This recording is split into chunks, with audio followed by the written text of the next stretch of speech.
Okay, what policies do you want to see in place that you believe will help improve the economy? I think Medicare for All is going to be the biggest thing that will improve the economy. I know my previous videos get into that a bit, and I think I don't really have to get too much further into that, but I honestly think that the biggest things that I support will do that. Medicare for All, the Green New Deal, dealing with the wealth inequality. Those three things are huge. In addition to eliminating college debt and making college free, I think all of these things together will be enormous to making our economy better. Given your political inexperience, what has been the most surprising learning opportunity for you so far in this campaign?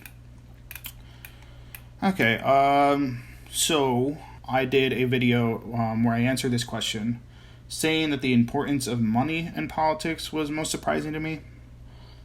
Of course, I always knew that it was important, but the depth of its importance and the depth of the political economy that surrounds everyone who runs for any office, but especially, I'm guessing, a federal office, that has been a bit of a shock to me, and it still is.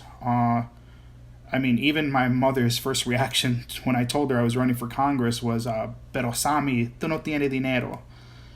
But Sam, you don't have money. And this being her first reaction is still really gets me. She is way less politically engaged than I am. So it's really telling that even she knew, right? There was still a huge surprise of being told that I would need $100,000 to be taken seriously.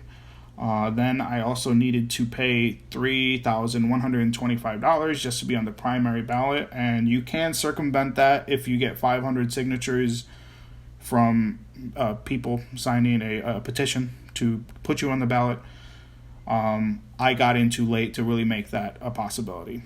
And then you're consistently asked, how much have you fundraised? And that feels jarring. I feel like the idea behind a democracy should be to win elections based on your ideas and what you want to do for the people of that district, for your nation, not who has the most money. And I should have known better, I think, especially in the era of Trump and Bloomberg and all the rising plutocracies around the world.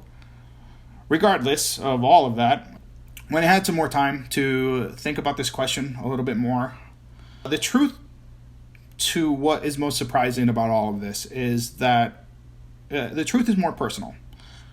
What I actually find most surprising is the expectation to be vulnerable. I knew that authenticity was part of what makes a good politician, and I think generally I come across as earnest and authentic, but there is this strong desire in the political world to be relatable, right? And doing so requires that you make yourself vulnerable to the point that it almost feels transactional. Of course, that makes sense, right? Like, even in fictional worlds, we are drawn to characters who we relate to on this level, even when they're doing things like fighting dragons or flying to some faraway galaxy, right? So I get it, really, I do. It makes complete sense. But I still find it really surprising, and it's a struggle to lay out personal stories of hardship with the expectation that in doing so, I will win support. Like I said, very transactional feeling. And I think there's a fine line to walk here, but it certainly has been a learning opportunity for me throughout my campaign so far. And it's something that I am working on getting better at and being more, open to telling my story and really connecting with voters, because I think that's super important. But all the same, it was super surprising to me. Vote for Sam Vega on March 3rd. Voten por Sam Vega el 3 de marzo.